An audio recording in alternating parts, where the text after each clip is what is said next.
You keep falling for the same type of person. The charming one who seems perfect at first. The mysterious one who makes you feel like you're the only person who truly understands them. The damaged one who needs your healing. And every single time, it ends the same way. You give everything. They take everything. You're left wondering why you keep choosing people who destroy you from the inside out. Carl Jung discovered that your attraction to toxic people isn't a character flaw. It's not because you have low self-esteem. It's not because you don't know your worth. Your attraction to toxic people is actually a symptom of something much deeper and more disturbing. Something Jung called the shadow projection mechanism. And once you understand what's really happening in your unconscious mind, everything about your relationship patterns will finally make sense.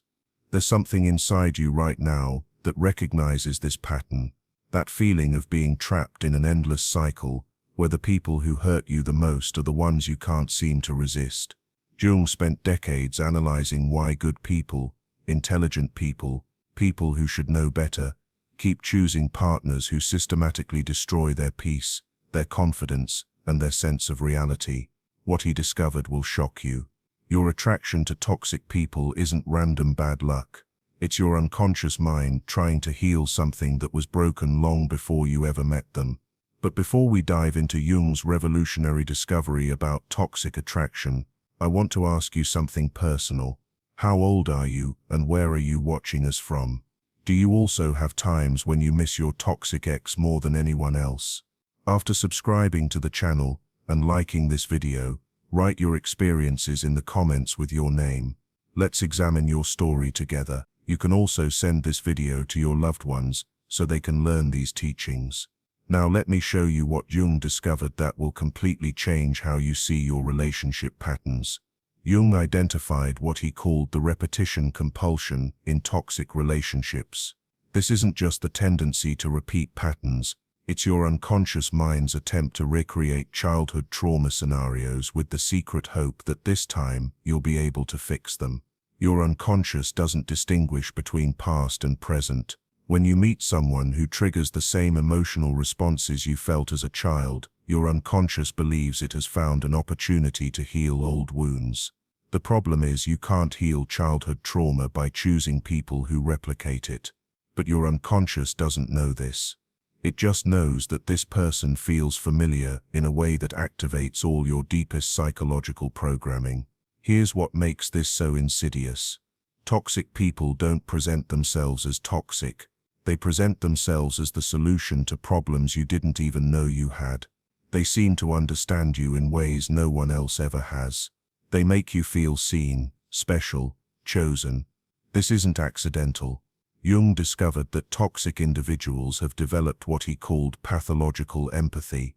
They can read your emotional needs with surgical precision, not because they care about meeting those needs, but because they've learned that mirroring your needs is the fastest way to gain access to your resources. Think about your last toxic relationship. In the beginning, didn't they seem to understand you better than you understood yourself? Didn't they validate feelings you'd never been able to express? Didn't they make you feel like you'd finally found someone who got you completely? This is the hook. Jung called it emotional mirroring. They become a perfect reflection of what your wounded inner child needs to hear. But it's not genuine connection. It's manipulation disguised as intimacy. But here's where it gets really disturbing. Your attraction to these people isn't just about them mirroring your needs. It's about them reflecting your shadow. Jung discovered that we're unconsciously drawn to people who embody the parts of ourselves we've rejected or suppressed. If you were taught to be selfless, you'll be attracted to someone who's completely selfish. If you were taught to suppress your anger, you'll be drawn to someone who expresses rage freely. If you learn to be hyper-responsible, you'll be magnetized by someone who lives without consequences. Your unconscious mind looks at these people and thinks, finally someone who can express all the parts of me I'm not allowed to be. You live vicariously through their freedom while they benefit from your stability. You provide the structure they lack while they provide the wildness you've suppressed. It feels like perfect balance, but it's actually perfect dysfunction. You're not completing each other. You're enabling each other's imbalances. Jung analyzed hundreds of these relationships and found a consistent pattern. The attraction phase always follows the same psychological sequence. First, there's the initial fascination. Something about them feels different, exciting, dangerous. Your nervous system activates in a way that feels like love but is actually trauma recognition. Your body is responding to familiar threat patterns, but your mind interprets this arousal as attraction. You mistake anxiety for chemistry, unpredictability for passion, emotional chaos for deep connection. Then comes the idealization phase. Jung called this projection of the anima or animus. You don't see them as they actually are. You see them as the embodiment of everything you believe you're missing. They become your fantasy of the perfect partner, carrying all your hopes for completion, healing, and transformation. You're not falling in love with a person. You're falling in love with your own projection of what this person could become or what they represent in your psychological landscape. But here's the crucial part. Jung discovered that most people miss. While you're idealizing them, they're studying you. Toxic individuals are masters of what Jung called psychological reconnaissance. They're gathering intelligence about your vulnerabilities, your triggers, your needs, your fears. Every intimate conversation you have is teaching them exactly how to manipulate you later. They're not sharing themselves with you. They're learning how to become whoever you need them to be to maintain their access to you. This is why the beginning of toxic relationships feels so perfect. They're literally performing the role of your ideal partner based on the information you've unconsciously provided. But performance isn't sustainable. Eventually, the mask slips. This usually happens after they've secured your emotional investment.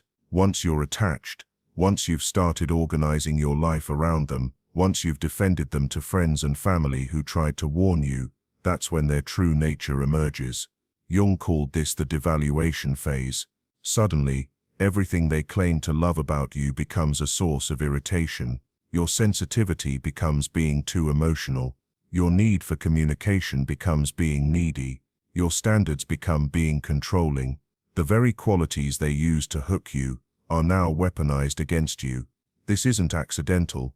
It's a systematic process of breaking down your sense of reality to make you more dependent on their version of events. But the most devastating part isn't the devaluation itself. It's how it activates your childhood adaptation patterns. Jung discovered that people who attract toxic partners usually developed hyper-responsibility as children. You learned to manage other people's emotions to feel safe. You became the family therapist, the peacekeeper, the one who fixed problems you didn't create. Your nervous system learned that love means working hard to earn approval that could be withdrawn at any moment. When your toxic partner starts devaluing you, your childhood programming kicks in. You don't recognize it as abuse. You recognize it as a familiar challenge. Your unconscious mind thinks this is how love works. When someone pulls away, I need to try harder to win them back. You enter what Jung called the trauma bond reinforcement cycle. The more they hurt you, the harder you work to prove your worth. The more inconsistent their love becomes, the more precious it feels when you receive it. This creates what Jung identified as the addiction to intermittent reinforcement. Your brain starts treating their approval like a drug. When they're kind, when they show affection, when they act like the person you fell in love with, your dopamine levels spike higher than they would in a healthy relationship because the kindness is so rare and unpredictable. You become literally addicted to the highs and lows of their emotional availability. Meanwhile, something even more sinister is happening to your sense of self. Jung called this the erosion of autonomous identity. When you're constantly trying to manage someone else's emotions, constantly walking on eggshells, constantly adjusting your behavior to avoid triggering their anger or withdrawal, you lose touch with your own authentic responses. You stop knowing what you actually feel, think, or want. Your entire emotional life becomes reactive to their moods and needs. You might think you're being loving and supportive, but Jung recognized this as a form of self-abandonment that masquerades as devotion. You're not loving them. You're desperately trying to control their behavior through your own performance of perfect partnership. You're not being devoted.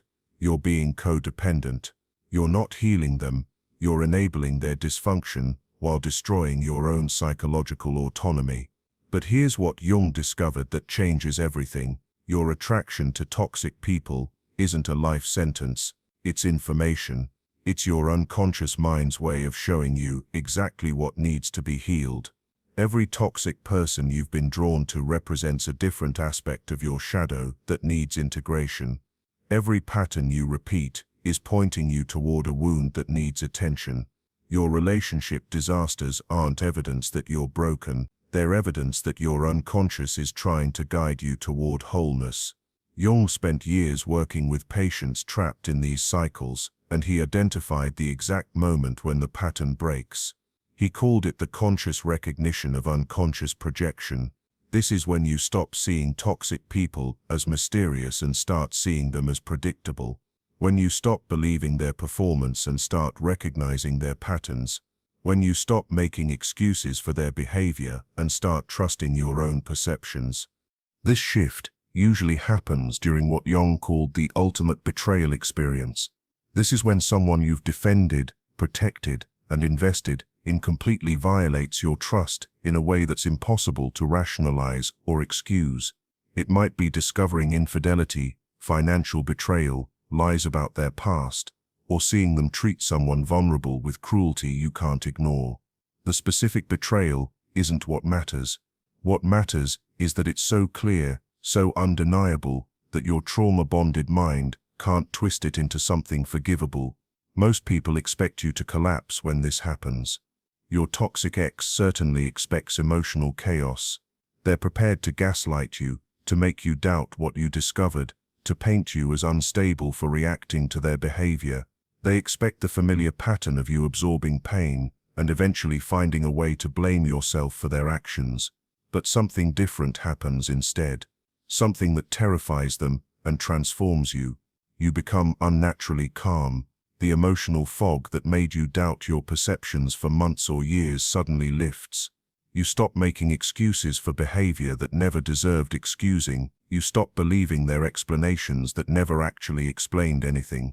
You stop accepting responsibility for their emotions, their choices, their problems. For the first time since the relationship began, you see them clearly, and what you see isn't the person you fell in love with.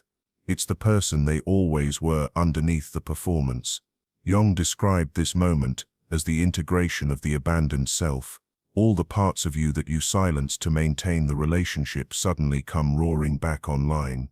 Your standards, your boundaries, your anger, your intelligence, your intuition, your strength. Everything you suppressed because it made them uncomfortable or threatened their control suddenly becomes available to you again. You remember who you were before you met them. You remember what you actually want, need, and deserve. This is when your real power emerges. Jung called it the activated authentic self. You're no longer trying to be who they need you to be. You're no longer managing their emotions.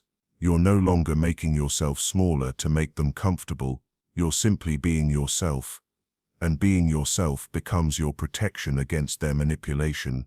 Toxic people can only control you when you're disconnected from your authentic self. The moment you reconnect with who you really are, their power over you evaporates. But the most important part of Jung's discovery isn't about them, it's about you. This awakening teaches you to recognize the difference between genuine connection and trauma bonding. Healthy people don't need you to abandon yourself to love them. They don't require you to manage their emotions or walk on eggshells around their moods. They don't punish you for having needs, boundaries, or opinions that differ from theirs. They don't make love feel like a constant test of your worth or devotion. Jung studied people who successfully broke these patterns, and he found they all developed what he called integrated discernment. They learned to trust their initial gut reactions to people, instead of overriding them with logical explanations. They learned to pay attention to how people treat servers, children, animals, and anyone with less power than them. They learned to observe behavior patterns over time, instead of believing promises about future change. Most importantly, they learned to distinguish between chemistry and compatibility. Toxic people often generate intense chemistry because they activate your nervous system in familiar ways. But chemistry based on trauma recognition isn't the same as compatibility based on shared values, mutual respect, and genuine care. Jung taught his patients to become suspicious of relationships that felt too intense too quickly, where someone seemed to understand them too perfectly, where the connection felt like coming home after years of wandering. Your unconscious mind is attracted to familiar dysfunction, but your conscious mind can learn to choose conscious connection. The more you integrate your shadow, the less you'll be drawn to people who embody your rejected aspects. The more you heal your childhood wounds, the less you'll need partners who replicate those wounds. The more you develop authentic self-love, the less you'll tolerate people who require you to abandon yourself to earn their affection. Jung discovered that people who successfully transform their relationship patterns go through what he called the conscious partner selection process. Instead of following unconscious attraction, they make deliberate choices based on conscious values. They choose people who demonstrate consistency between their words and actions. They choose people who show empathy, not just to them, but to everyone in their lives. They choose people who support their growth instead of needing them to stay small. This doesn't mean choosing boring people or settling for relationships without passion. It means choosing people whose presence in your life makes you more yourself, not less. Jung found that conscious relationships often start more slowly but develop deeper intimacy over time because they're based on genuine knowing rather than projection. The passion grows as real trust develops, instead of burning bright and fast based on unconscious fantasy. But here's what Jung emphasized that most people miss. Breaking toxic relationship patterns isn't just about avoiding certain types of people. It's about transforming your relationship with yourself. Every toxic person you've attracted has been reflecting aspects of your shadow that need integration. The selfish person showed you that you need to develop healthy selfishness. The boundary violator taught you that you need stronger boundaries. The emotional manipulator revealed that you need to become emotionally self-sufficient. Your toxic relationships have been unconscious therapy, forcing you to confront parts of yourself you've been avoiding. The people who hurt you the most have been your greatest teachers, showing you exactly what you need to develop within yourself to become whole. This doesn't mean being grateful for abuse or romanticizing dysfunction. It means extracting the psychological lessons your unconscious mind was seeking through these painful experiences. Jung worked with a patient who perfectly exemplified this transformation. She had a pattern of attracting narcissistic men who would love bomb her initially, then gradually erode her self-esteem through subtle criticism and emotional manipulation. Each relationship followed the same pattern: intense beginning, gradual devaluation, her working harder to prove her worth, eventual betrayal, devastating end. She couldn't understand why she kept choosing the same type of person despite consciously wanting something different. Through their work together, Jung helped her recognize that her attraction to narcissists was her unconscious mind's attempt to heal her relationship with her narcissistic father. She had spent her childhood trying to earn love from someone who was emotionally unavailable, critical, and conditionally approving. Her nervous system had learned to interpret emotional unavailability as a challenge to overcome rather than a red flag to avoid. Her romantic relationships were unconscious attempts to finally win the love she never received as a child. But narcissists don't give genuine love. They give intermittent reinforcement, designed to keep you addicted to seeking their approval. Each relationship was doomed from the start because she was trying to get from her partners what she needed to give to herself: unconditional acceptance, consistent validation, and genuine care.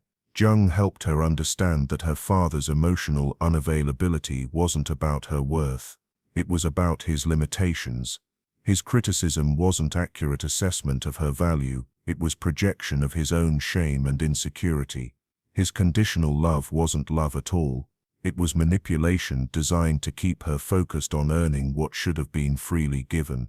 This recognition transformed her relationship patterns completely. Instead of being attracted to men who withheld approval, she became attracted to men who gave appreciation freely. Instead of choosing partners who needed fixing, she chose partners who were already emotionally healthy. Instead of relationships that felt like work, she found relationships that felt like coming home to herself.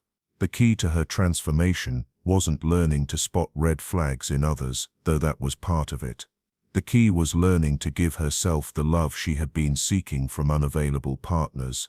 She developed what Jung called self-partnering, the ability to meet her own emotional needs so completely that she no longer needed others to fill gaps in her self-care, self-validation, or self-soothing. This is the real secret Jung discovered about toxic relationship patterns. They continue until you develop the capacity to give yourself what you've been seeking from others. Once you become your own source of validation, you stop needing partners who make you work for their approval.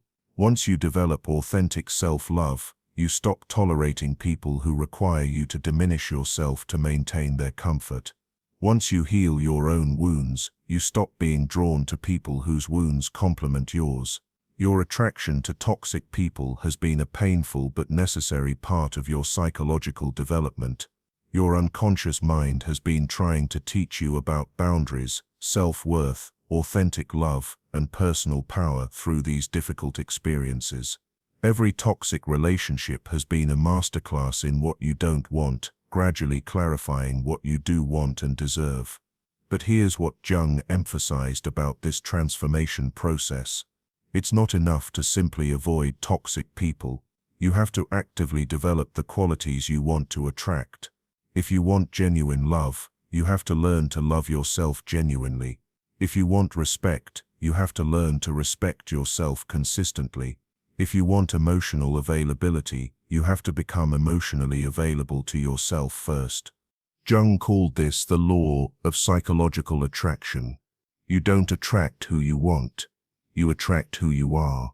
At an unconscious level, you draw people whose psychological makeup complements your current level of self-awareness, self-love, and emotional development.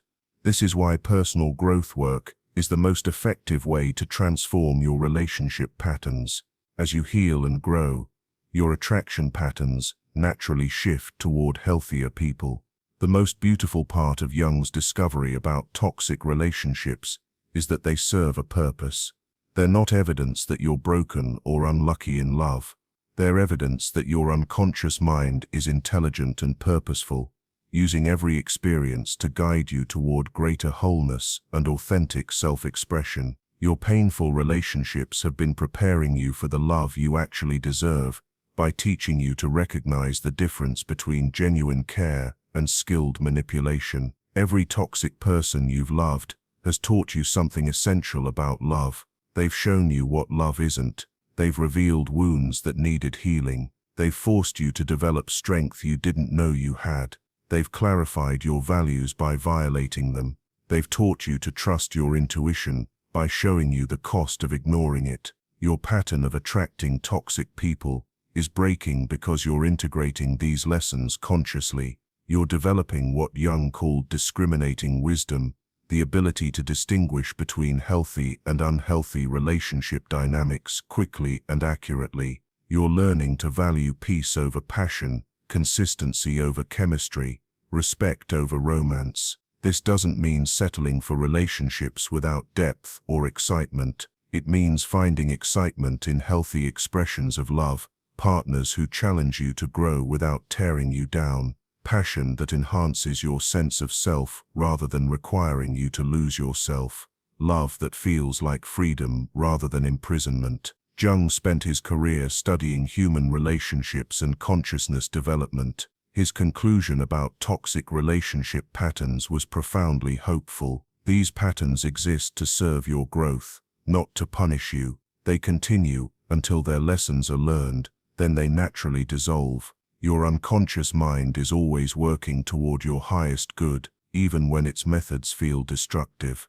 The fact that you're questioning these patterns means you're ready to transcend them. The fact that you're seeking understanding means your consciousness is evolving beyond unconscious repetition. The fact that you recognize the toxicity means you're developing the awareness necessary to choose differently. Your next relationship will be different, because you are different. You've learned to love yourself enough to avoid people who require you to abandon yourself. You've developed enough self-worth to expect genuine kindness, respect, and consistency. You've healed enough childhood wounds that you no longer need partners to fill gaps in your self-care or validation. Most importantly, you've learned that your worth isn't determined by whether someone chooses to love you properly. Your worth is inherent, unconditional, and complete regardless of how others treat you. This knowledge makes you magnetic to healthy people and invisible to toxic ones. Healthy people are drawn to your self-possession and authenticity. Toxic people lose interest when they realize you don't need them to complete you. Jung believed that conscious love is the highest form of human expression. Conscious love happens when two whole people choose each other freely, without need or desperation, simply because being together enhances both of their lives. This is only possible when both people have done the inner work to become emotionally self-sufficient and psychologically integrated. Your journey through toxic relationships has been preparing you for conscious love. Every painful lesson has been developing your capacity for healthy intimacy. Every boundary violation has been teaching you to protect your energy more wisely. Every betrayal has been strengthening your ability to trust yourself completely. The love you seek is seeking you too, but it can only find you when you become the love you seek, when you embody the qualities you want to attract, when you give yourself the care you want to receive,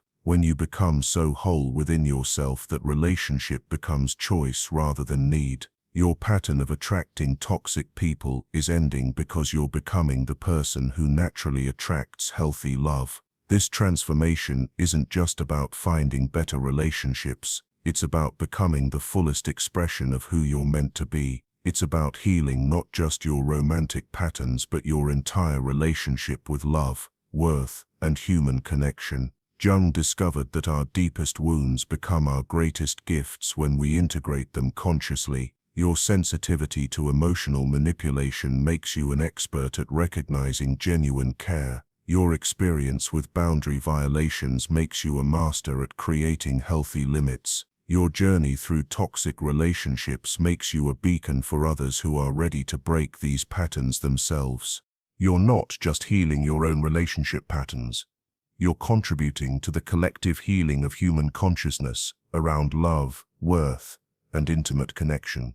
Every toxic relationship you transform raises the standard for what love looks like in this world. Every boundary you maintain teaches others that they deserve respect too.